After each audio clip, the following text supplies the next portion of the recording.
very good afternoon to our listeners. Once again, it's always an exciting experience to come your way every Wednesday with Masterclass right here on your super station, Joy 99.7. Finally, December is here. We've been looking forward to December, we've been looking forward to Christmas, and it's here finally. It's only a few days to Christmas Day, actually, and it's the 12th of December today. And we've been asking a set of questions. I know, by now these questions sound like they're a little repetitive, but we keep asking them because that's why we put together this show for you, our listeners, our cherished listeners. We ask these questions because we want you to be able to assess yourself and find out whether your business is even doing well. You know, surely you haven't borrowed all of that money to put that business together just for the fun of it. You've gone through all that trouble to be able to make something out of that business. And so again, I'll just go over the questions that we've been asking here at the beginning of every show for a couple of weeks now. Have you started planning to take advantage of the season? The season is here. We talked about the populations of Ghana and Nigeria growing exponentially, by the next 30 years. What positioning have you done for your business so that you can begin to take advantage of that? Have you thought of promotional sales? Have you thought of increased advertising? Have you thought of a strategy to push out the remainder of your stock? If it's a service that you offer, have you thought of reducing your prices and giving a certain Christmas bonus for people if you're in printing? And good afternoon to Mr. Odoi, one of our favorite listeners, Printright. He's always listening to the show, and I just want to say good afternoon to you today, sir. Thank you for listening. Would like for you to call into the show sometime, though. If you haven't started asking yourself any of these questions, and we want to say that start thinking about it, because that's the only way that you can stay ahead of the competition. Our prayer, as it's always been on the show, is that God bless our homeland, Ghana, and definitely make our nation great and strong so that Ghana can become significant on the world market in terms of business, in terms of entrepreneurship. This is Masterclass right here on the Superstation. Masterclass is powered by Joy Business and comes your way every Wednesday at 1:15 p.m. runs all the way through 2 p.m. here on your Superstation, Joy 99.7. My name is Yabanafo, and I'm your host for the show. And so just by way of recap, we've been talking about, 2 weeks ago we talked about Growth Factor. Growth Factor was a company that was also an entrepreneurship company that has started and won part of the KIC Agritech Challenge. Growth Factor essentially was into design agriculture. And so they would probably go through greenhouse agriculture to bring out your fruits and your vegetables for Christmas. The name of their company was Tech Shelter. That's the name of the company that they had put together. We also then subsequently spoke to another group which had come out of that process also. They also had put together a sort of pre-financing for products. The name of that product was Invoicea. Essentially what they were doing was that they were helping people to pre-finance or to finance projects. If they needed short-term cash to be able to put something together to finance those projects. The name of that company was Growth Factor, and the product was Invoicea. Tech Shelter were the ones who were doing the design agriculture. Then last week we switched to a completely different area. Very exciting discussion. And again, we were talking about branding and business etiquette. So before the show today, I was trying to put some things together, which I'm sure that once our resource person is done, we can begin to share. Etiquette runs across everything in life. Etiquette is life itself. I mean, I was having a very spirited discussion with my wife yesterday about a comment that came up on last week's show, and I'm sure that we'll talk about it, about these financial institutions and whether or not people are not courteous because they're pretty, or they're pretty because they're not courteous. I mean, that was, it tells you that people are listening, to this. But etiquette runs across. Is it email etiquette? Is it the way you speak? Is it the way you don't speak? Is it the way your body language is? Whatever it is, etiquette runs across. And so we continue with that discussion today, because etiquette also affects your personal brand. And so for emphasis, what we're talking about is business etiquette and personal branding. Business etiquette, personal branding. Last week we had with us in the studio wonderful resource person, Emma Adu-Owusu, who is also the principal consultant of Cobadem Image Consult. Maybe you tell us a bit more about Cobadem today, but you're welcome back to the studio. Thank you so much. Nice to be here. Last week's discussion, you have no idea how many people were listening, and I'm sure even a lot more people are listening today. Excellent. I'm hoping that we'll open the phone lines much earlier today, okay, and we can get in a lot of calls. When the phone lines are open, what we want you to do is to share your experiences. What has your experience been? Where did you Yes. go? They didn't treat you right.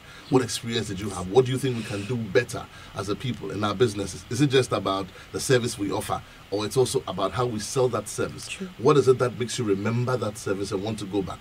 Why do you always go to that wache seller in the middle of the queue when there are other wache sellers all around? Is it the way they treat you?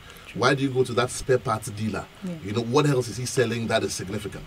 These are things that, you know, will help you to be able to go back and make that decision to buy again. So those are the discussions that we're going to be having here on the show. But just by way of recap, we talked about Judith Martin, who happens to also be one of the proponents of etiquette, if you like. And just by way of recap, this is what she said. You know, Judith Martin is an American journalist, an author, and an etiquette authority. And she was also known as Miss Manners in her time. And she says that etiquette is all about social human behavior. If you're a hermit on a mountain, you don't have to worry about etiquette because you live alone. But the moment someone comes up that mountain, then you've got a problem. It matters because we want to live in a reasonably harmonious community. Essentially, if you don't have to interface anyone, you're fine. But so long as you need to interface people, then that becomes something that is critical. Today, we're moving the discussion further up, and we'll be looking at the rudiments of etiquette. We'll also be talking a bit about personal branding, and we're talking about the components of a good and personal brand. We want to get as much out of you today as possible. Sure. So we're going to go straight to it. Talk to us about what do we need to do? What are the rudiments? What is personal branding? And what are the maybe you take them one after the other. Okay. And then, you know, as time goes on, we can open the phone lines. But just to put the WhatsApp number out, if you want to send us a comment while we're talking, numbers to send your comments to are 0244 340 437. That's 0244 340 437. Send us your comments, your thoughts, your questions, even your own experiences. We can read them right here on the show. So Emma, let's take this straight to the point. Okay. Personal. I think you want to start with personal branding, Yeah. right? Okay, so Let's do personal branding and then we'll merge it together with Sweet, the etiquette. sweet. Right. So let's go into the blank definitions and let's give flesh to this definition so that it crystallizes in the minds of the listeners. Okay. So we'll talk about personal branding as being a way or a process by which people will differentiate themselves by identifying and effectively articulating what makes them special or unique. Everybody is special and unique. It's a talent, it's a gift you've gotten. But how have you articulated that gift and talent in the eyes of people to brand yourself and to separate yourself from the crowd? So a branding can be anything. It can be a symbol. I'm seeing you in yellow shirt. I saw you in a yellow shirt last week. I'm seeing you in one today. So you look like a sunny guy to me. I mean, I'm a yellow man. you're a yellow man. And so first you're going to look like sunny. And you know, yellow is associated with life. Okay. Sunshine, happiness, joy, and all those kind of things. So go tell you're branding yourself. Be careful. I know my producer is going to kill, but this yellow is Cowbank. Okay. I agree. Okay, then come back on my idea for in any way, so we're talking about a symbol, a design, anything that separates one thing from the other. Now let's talk about what the brand is. Now, brand, in talking about brand, we say that a brand is said to be a kind of emotional response to an image or the name of a particular company, product, or person. So when you talk about Coke, for example, forgive me, I hope I'm not advertising them. I love Coke, I'm sorry. When you talk about maybe any soft drinks that you particularly are in love with, there is an emotional attachment to it. So when you're looking for something to drink, you reach out automatically because that product or that service has branded itself in your subconscious mind. However, personal branding is different. Personal branding, what do we want to achieve? We are trying to create the right type of emotional response that you want people to have on their minds when your name is mentioned. So we see that when people hear about you on social media, are they smiling? Are they happy? Are they frowning? Are they angry? Or when they meet you in person, are they super excited? So these are the accoutrements or the things we do behind the scene to create a strong dynamic image in the minds of people with which to work with. And so therefore, personal branding, it's non-negotiable. If you want to isolate yourself from the pack, you want to be different, you want to be unique in your business, in your activity, in your social life, you need to have some sort of personal branding of some sort. Right. So, I mean, essentially, personal branding is what you want people to remember you for. Excellent. Yes. And that one thing that distinguishes you from everyone else. That's the long and short of the whole thing. Okay, so again, I think I might ask this question last week, but let me ask this question again. When you have a personal brand, is the brand personal to your person, or it's personal to the company? That's an excellent question. So we have two types of brand. Right. One that is personal to your person, what you portray as an individual. It is that brand that will get to that job you are seeking. However, when you work within an organization, they have their own brand, and you must therefore work with that brand in tandem with your personal brand, merge the two as one to produce a more dynamic and forceful image to be reckoned with. So those are two separate things, but both of them can fuse together to even give you better leverage in society. In terms of your business. Absolutely. So is this the reason why, for example, if anyone wanted, there was, let's say, a landmark case in any country, like the post-election case in court, you would, if you had to hire a law firm, you would ask who the partners were. Absolutely. And the reason for asking that question would be, what is their track record? True. What do they stand for? What are the cases that they would usually argue for? Exactly. Are they people who cross the border when it comes to issues of morality? True. Do they agree to stem cell transplants? Things like that. Very important. And then the next thing for the company in terms of track record, not the partners now, but now the company, is that since its inception, what has its track record been like in terms of wins and losses? True. So then those two, if you couple the strength of the partners with the performance of the company, that becomes an example of what you're talking about, which is a sort of fused benefit from both sides. That becomes a strong leverage. Yes. In any absolutely. negotiation. And you must do that background check, because if you don't, it may have a negative impact on whatever decisions that may be made. If I'm passionate about what a case that you're bringing to me, I will fight it to my utmost. But if I already have a biased view about it, I will not give it my best. So you need to seriously check my background. And if you realize that whoever you're going to stand in opposition to is a relative, or whoever is fighting for you has a biased view, you're better off searching for another firm, because they will not give you their full commitment simply based on the fact that they already have their own biased view about it. Right. So you need to be careful about that. What is a danger for an entrepreneur where his personal brand is in conflict with the brand that he seeks to project for the company? So, for example, you say that company ABC, we are a towing company. We love your car. We will be there in 2 seconds. We will make sure your car doesn't sleep by the roadside. Lovely. We will make sure there's no scratch on your car. But the reaction of the staff is not in tandem with the tagline that they propose. What could happen? What could go wrong? In fact, my brother, you are in trouble. Big one. You are preaching. The guy is not listening to you. You're saying your car will not have a scratch. The guy doesn't give a fig, even if it scratches on the way there. So you need to constantly analyze the branding of your product and services on the minds of your staff. Are they working together with your views, your projections, your thoughts, your values, your missions, your visions? And that's why we normally tell a lot of establishments that when you recruit a staff, remember, they have a brand, their own personal brand they've brought into your organization. But the question is, that brand, is it working in tandem with what your values are?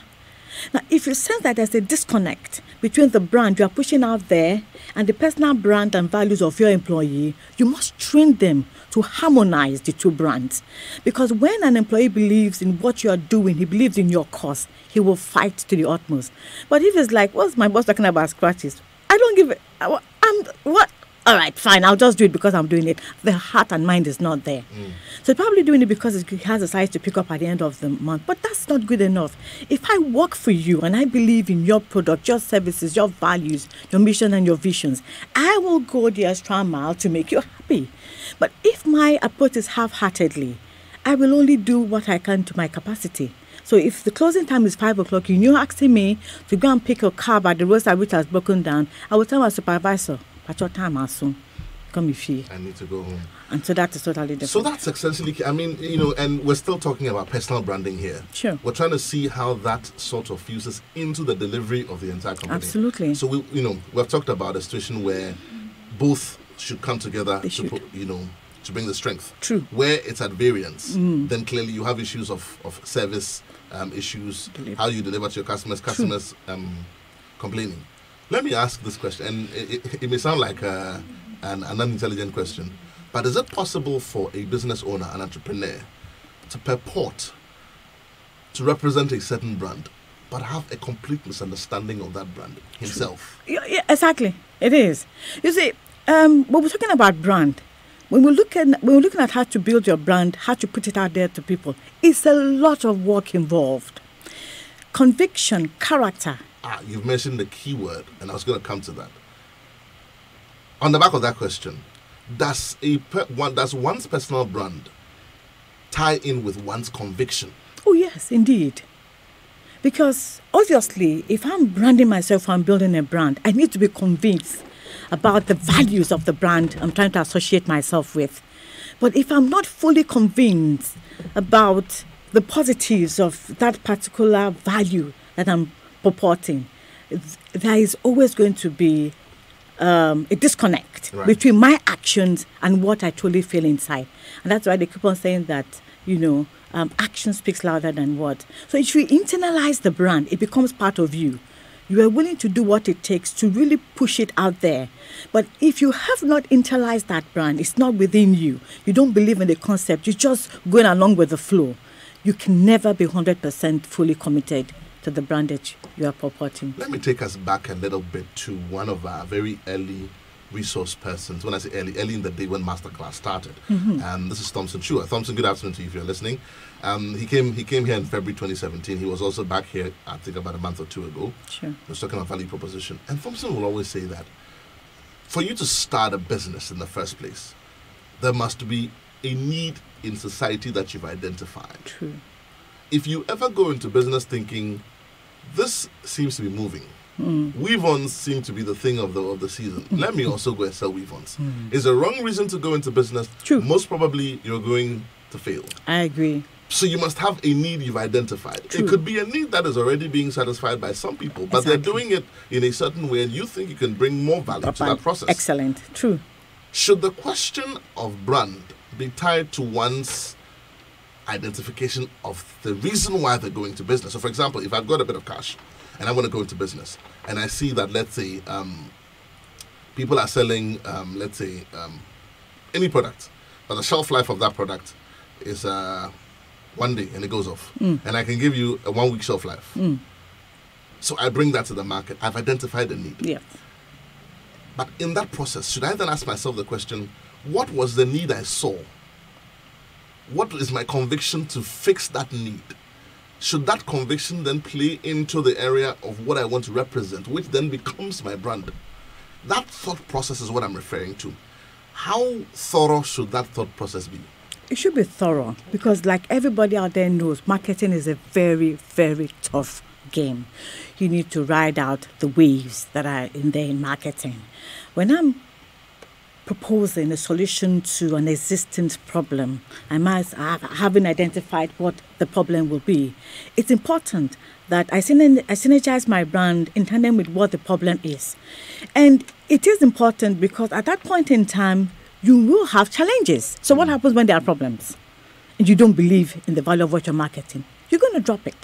So like the gentleman rightly said, if you're not clearly identifying a need and you think that, everybody is selling shoes these days, I want to do it, then you're going to have a problem.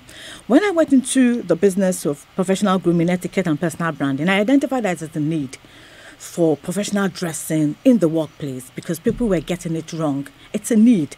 But it's not been easy to put across, to my audience about the clarity of the needs they have. I have gone to places where people have asked me, grooming, what am I going to do with grooming? But I know what you need, and it takes time to really convince them. Now, if you've built your brand in such a way that you strongly believe in the values which you are marketing out there, no matter how difficult the road gets, you will ride out the waves.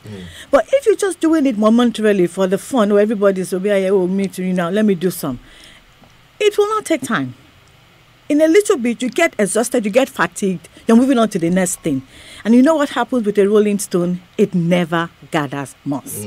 So branding is crucial. And Rolling Stone gathers no moss. It gathers no moss at all. Okay. Now, I want us to go deeper into this discussion and pick on some pointers for the benefit of our listeners. Because I was looking at this topic of personal branding. I was looking at business etiquette. And it's broad. You know, there's email etiquette. There's different types of it. I mean, one of the things I found strange, and I'm just going to ask that question before we take a quick break, and then when we come back, we continue. I found that in some boardrooms or high-level meeting rooms, if all members in the room were male, and the female, either member of the board or senior manager walked in, they would all stand until she's seated, and then they would sit. What's that about? It's about showing chivalry. It's about being polite and courteous. It's about somebody's culture and values which we have accepted into part of us. But if a guy walked in, they wouldn't get up. Oh, but, normally, it's just that these days with all the, we are all equal, whatever is going on here, there are certain dictates and etiquettes that we must abide by, whether we like it or not. If a man walks into the room, why should I get up for you? You're not a lady. If you want to get up for you, go some rest, feminize yourself. I'll get up for you. But, it's like they say when it comes to ethic, rules of conventional behavior. That it's expected of a particular group of people. And so because that is what is expected of you. To show respect. Yes, voilà, c'est ça. To show respect. Time check in the studio, 35 minutes past the hour 1. If you just tuned in, this is Masterclass here on your Superstation. We're discussing the exciting topic of business etiquette, personal branding. We spent the first couple of minutes talking about personal branding. We're going to be going into the rudiment or the components of a personal brand or business etiquette, if you like. But before we do that, we want to be able to put the phone lines out. Numbers to call 0302-216-541. By all means, give us a call. Let us have a discussion. We will take a quick break. We'll be right back. Once we come back, we continue with our discussion. The masterclass is in session, and you can interact with us via Facebook at Joy Business or at Joy 99.7 FM. And if you tweet, the handle is at Joy 997 FM. Don't forget to hashtag masterclass. You can also send us a text on 1422 across all networks, or join the WhatsApp conversation on 0244 340437, and our facilitators will address your concerns. Attention everyone, class is in progress. Welcome back to the studio. This is Masterclass here on your Superstation. We're spending time in the studio with Emma Ado-Owusu, who's a principal consultant of Cobadam Image Consults. And we're talking about personal branding. We're talking about business etiquette, your please, your thank you, responding to emails and all of that. I've got a comment on social media. This one is from Stephen Harrison Adom. He's the founder of Silver Sky Properties Limited. Stephen, thank you for reaching out to us. Says, personal branding is essentially the ongoing process of establishing a prescribed image or impression in the mind of others about an individual, group, or organization. Personal branding often involves the application of one's name to various products. Question: won't your personal brand and company brand suffer conflict of interest at a point in time in the future? That's a question Stephen Harrison Adam is asking us.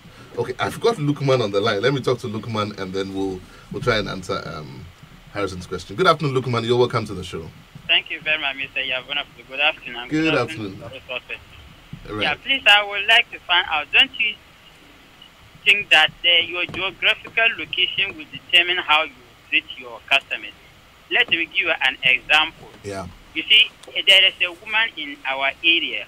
The product that she sells, she have a student mattress. When you come and ask her the price, she tell you if you are wasting time, she'll go and lie down until when you are ready, then you call her to come and serve you. Those of us, including myself, those of us who open the same business and try to be friendly to our customers, they will come, oh, my friend, my husband, so all sorts of, not knowing that they are collapsing you. From the beginning, they will be coming a lot. Before you realize the market is coming down, that is the time that you make your calculation. You realize that you have lost a lot. And this woman, they give her all sorts of names, including witch. So when you collapse, then they still go back to the same woman. Anybody that opens the same business, they will tell you that they will be saying that, oh, let another person has opened, so let's go and collapse that person. they'll go and collect that person. They still go back to that woman. So is it that the woman has bewitched them, or she has understand the customers? Thank you very much. Thank you so much. That's a brilliant question. I mean, this is born out of experience. He wants to know, does one's approach to business etiquette arise out of one's location?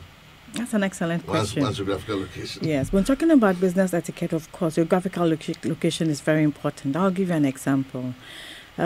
We had the privilege of training the staff of a bank, and it was nationwide. And when we went to the northern region, for example, we were made to understand that ladies do not shake hands.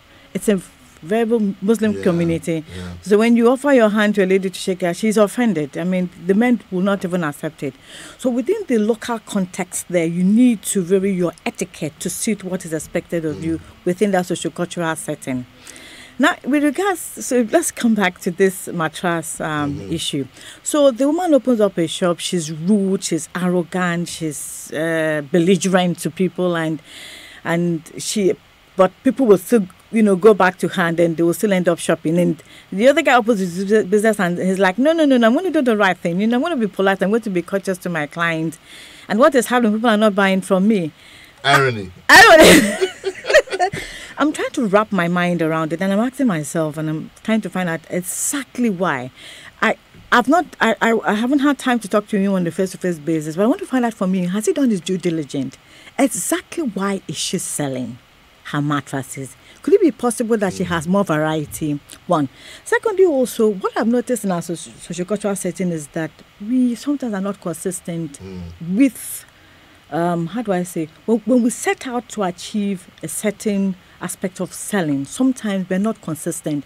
Realize that we're being very nice and polite to people. They come back, they leave, they don't come back, they would go to the other woman. Can it be issues with pricing? Can it be how you handle them? Can it even be issue of depth of knowledge? Exactly. Some people they don't like you to just flatter them and you don't have information. Exactly. They will smile back and they go away and they think, what a feather brain. I do it all the time. Yeah. So that can also be a factor. Number 3, also, you should also look around.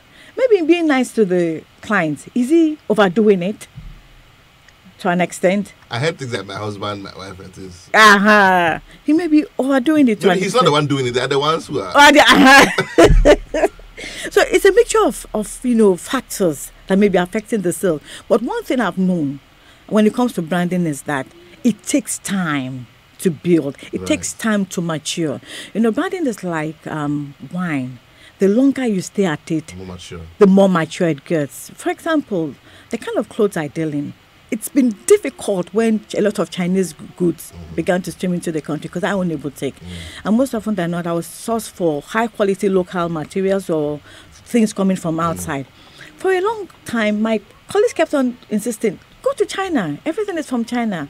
But you cannot, fall back on your brand. You need to know what you stand for. You need to know what you stand for. And I have had customers who've come to me and said, oh, Madam Emma, I bought this leather shoe 5 years ago. I'm still putting it on. That makes it worth the while. It gives you pride. Exactly. So we must be consistent with the brand. This thing you just said, I mean, it reminds me of a friend of mine, Kweku Latte Obing. If you're listening, good afternoon to you. He says to me, this was many years ago, he says, Yao, in life, you got to stand for something. Yes. Or you fall for anything. True. True. So look, man, yes, your geographical location counts. Yeah. But what we're saying in summary is that think globally, but act locally. True. Act locally. Yes. Okay, numbers to call again, 0302-216-541. Pick up that phone, give us a call, share your experience. We want to be able to make Ghana better for it. So Harrison had a question. Won't your personal brand and company brand suffer conflict of interest at some point in time? Absolutely not. So, when it comes to marketing of products, you move from personal branding to self-branding. You're using the kind of brand that you've created yourself to market that particular product and service. However, when you move from self-branding and you're working within an organization, whatever you've done in the past should cease. You now represent the interest of the company organization you find yourself within. And then it must be clear-cut between you and whoever your employer is that you stand and you represent the brand currently at which you are. When you leave, it's a different ballgame altogether. But when you have a tendency of promoting your self-brand together with the company brand, that will be a conflict. Which of them do we buy into? It can even affect the business of the company. Right. At that point in time, they will need to make a decision. Are we keeping you? Are we letting you go? Because once somebody is paying you and you earn your salary and you earn your pay from them, definitely it goes without saying that you must promote the particular brand of the organization you find yourself. But I have always said that the institution, regardless of whichever institution it is, will always survive the individual. Absolutely, yeah, definitely. You know. So, coming up for the show, I mean, I also went to find out something about email etiquette, which I'd just like to share shortly. When we're done with that, let's move straight into the rudiment of business etiquette, sure. And then we can take that. And so these are some of the things I found out. I mean, these are not cast in stone. Totally. You can add to them. I'm sure you know more. Call us and share your thoughts.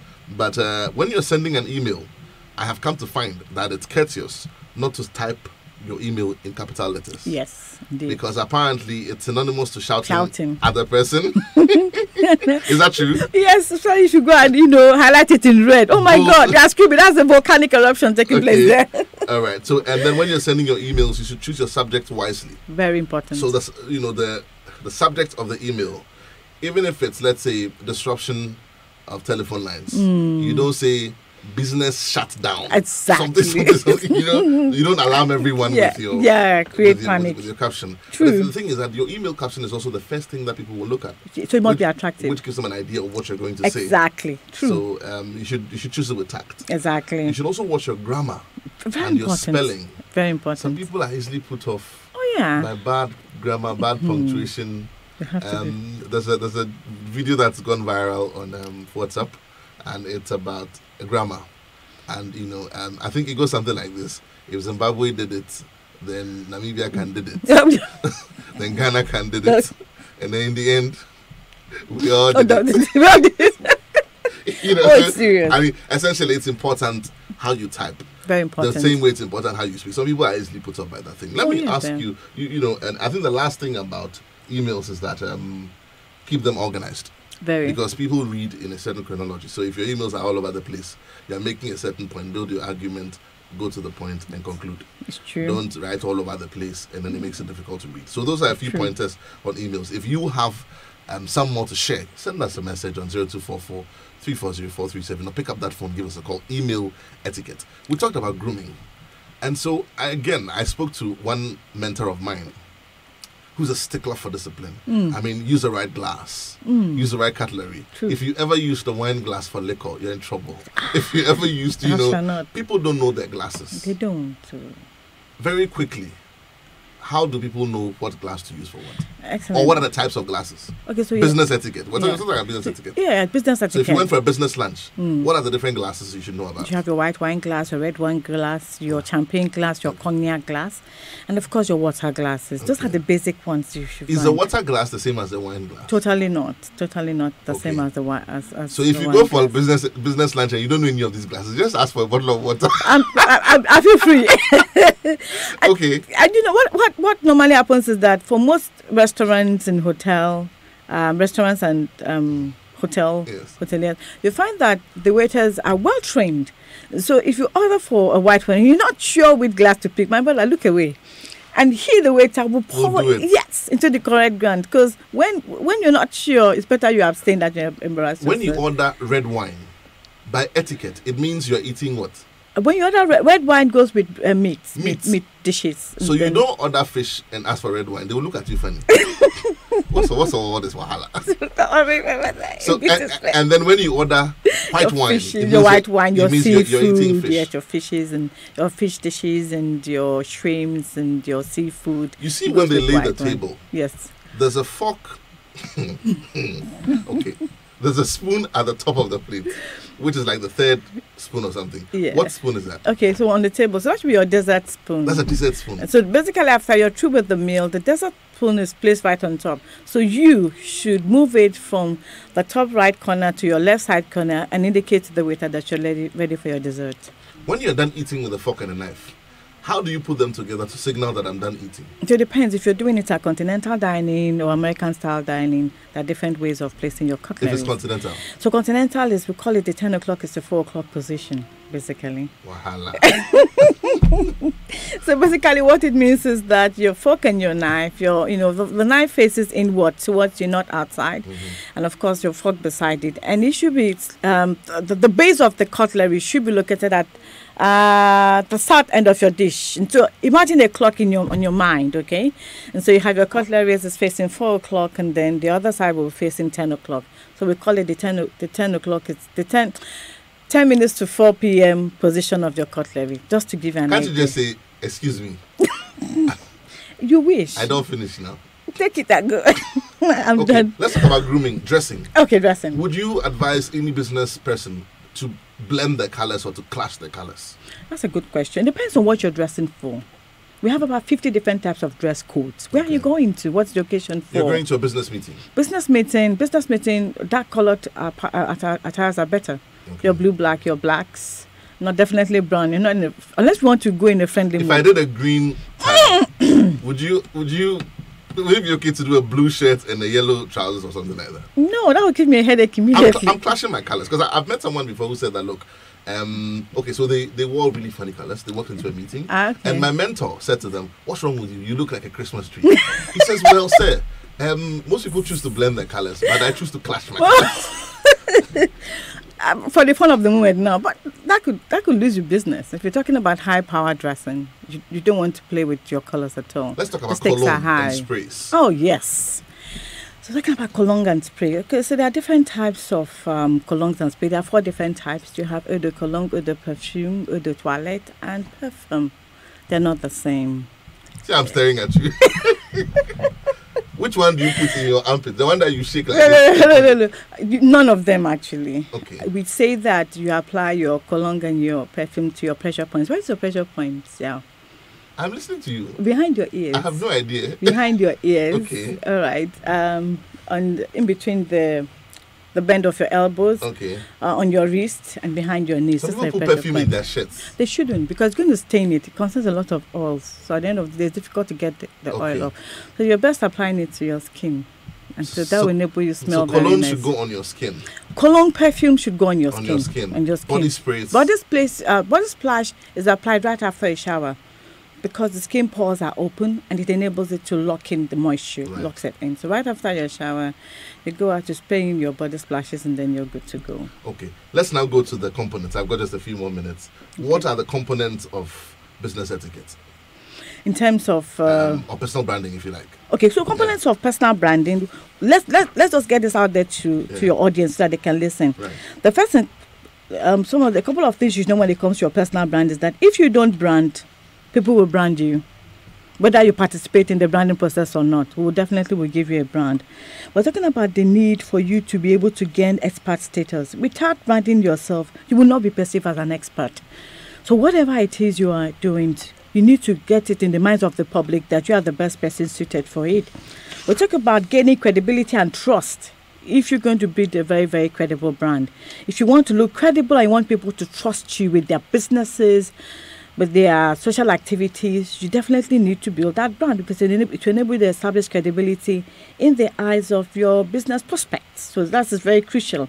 Then we're talking about getting an edge on your competition. Like you rightly said, Mr. X is trading in B, but there's a need for B2. So why don't you go the extra mile and then isolate yourself from your competitor?